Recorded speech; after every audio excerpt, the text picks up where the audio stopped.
Momento de escuchar al analista político Carlos Salomón. Querido Carlos, ¿cómo estás? Buen día. Andrew, buen día a todos ustedes. Aquí en este primer viernes de junio, que además coincide con que es el 11º aniversario de la guardería del ABC, de Así aquel es. crimen tan impactante que todavía, a pesar de que tiene 11 años, no hay justicia. Pero en este primer viernes de Alejandro, estamos dejando atrás un abril y mayo que fueron muy tristes, muy negros, complicados, con muchas muertes.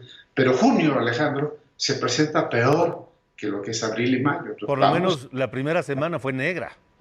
No, y lo que pinta es terrible, porque Gatell hablaba antes de 8.000 muertos, ahora habla de 35.000, 40.000. Entonces, es una atmósfera de incertidumbre que se ha creado en la sociedad mexicana muy difícil, porque a la pandemia sanitaria, pues que hablabas de 8.000, ahora andamos de 35, 40.000. Entonces, tienes que agregarle la pandemia económica. Hay miles de mexicanos que andan, quédate en tu casa, pero ¿cómo te vas a quedar en tu casa si no tienes un peso para vivir? La gente se está muriendo de hambre. Y en algunas calles de la Ciudad de México se ven las huellas de la pobreza, el desempleo, porque la gente te aguanta un mes, te aguanta 2 meses, pero no te va a aguantar hasta octubre. Entonces, ¿qué es lo que estamos viendo? Entre la presión sanitaria, ¿no? Vimos ayer el caso de Guadalajara, cómo la gente se incendia y se molesta por el origen. Al final es la atención inadecuada a un muchacho de Jalisco, pero vemos también ya las huellas de la pobreza. Entonces, ¿qué es lo que estamos viviendo, Alejandro? Lamentablemente,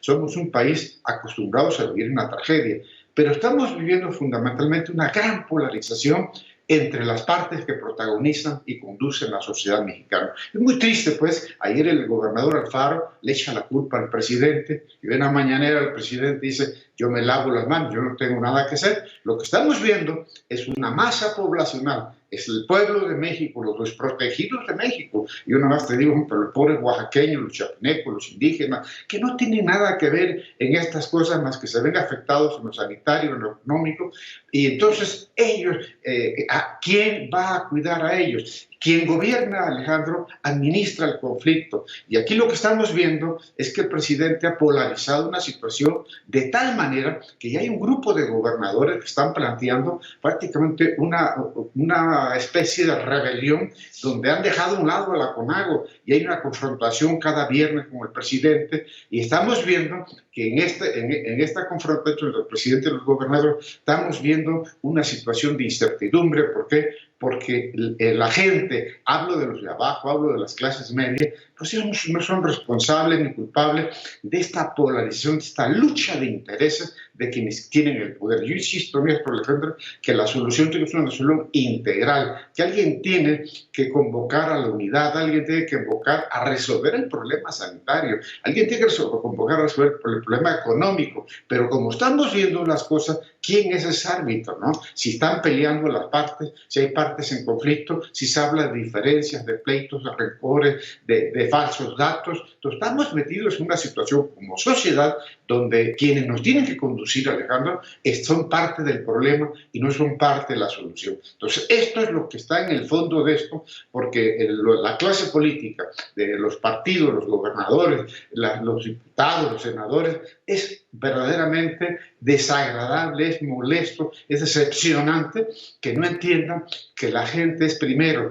Como decía el propio López Obrador algún tiempo, la economía debe estar al servicio del pueblo y no al servicio de los que gobiernan este país. Esto es realmente muy preocupante porque los pleitos, los rencores y las diferencias se están imponiendo en la sociedad y en muchos pueblos, pueblos de Chiapas, de Oaxaca, de Guerrero, la gente no tiene quien nos defienda. Entonces, ¿por qué están sujetos a migajas que les va soltando tanto el gobierno federal como el gobierno estatal? Por eso, por ejemplo, en Oaxaca el gobernador Alejandro Murat ya decidió tomar las riendas por su cuenta, afrontar el reto de la pandemia y hacerlo en coordinación con los propios oaxaqueños, con las comunidades, con los municipios, convocar a la unidad y evitar confrontación con el gobierno federal, evitar el uso de la fuerza pública también, pero pues no lo han hecho todos los gobernadores, Carlos.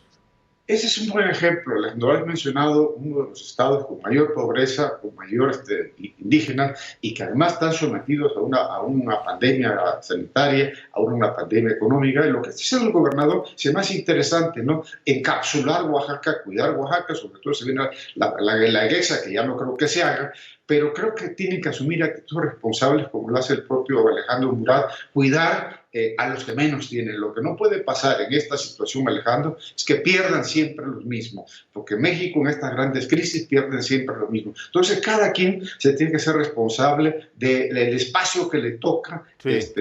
hacer. Y qué bueno que Murat está aislando Oaxaca, Sí. a no meterlo al conflicto y meterlo a una solución de carácter local. Así es, sí, porque López-Gatell ya se lavó las manos, ¿eh? López-Gatell ya dijo que es responsabilidad de los gobernadores. Debo decirte, Alejandro, que yo me equivoqué con López-Gatell, yo en este espacio lo defendí, y la verdad que tú no puedes hablar de 8,000 y luego 30,000 y luego 60,000, porque estás jugando con la gente, con el dolor de la gente, con el drama de la gente, con la debilidad de la gente, y eso no se vale. Quienes gobiernan tienen que conducir con una gran seriedad al país. No podemos estar jugando con cifras, porque no son cifras, son nombres y apellidos, son gente muy humilde que además no tienen acceso van a los hospitales no tienen abastecimiento suficiente y además tenemos una población médica cansada, los médicos están cansados, no ganan grandes fortunas, ganan salarios muy modestos y por eso es importante tratar a la gente sobre todo con la verdad, con confianza, que sientan ellos que el guía es responsable y que es confiable. Por eso me gusta el ejemplo de Oaxaca, de que alguien agarra y encapsula Oaxaca, pero lo encapsula para protegerlo de las diferencias que hay atrás. Así es. Eso es realmente relevante y qué bueno que lo haga y ojalá este ejemplo cumpla, Alejandro, porque es importante que en esta ocasión no pierdan siempre los mismos. Así es. Querido Carlos, gracias. Te mando un abrazo. Nos vemos el próximo viernes. Buen día hasta todos ustedes. Igualmente, buen fin de semana.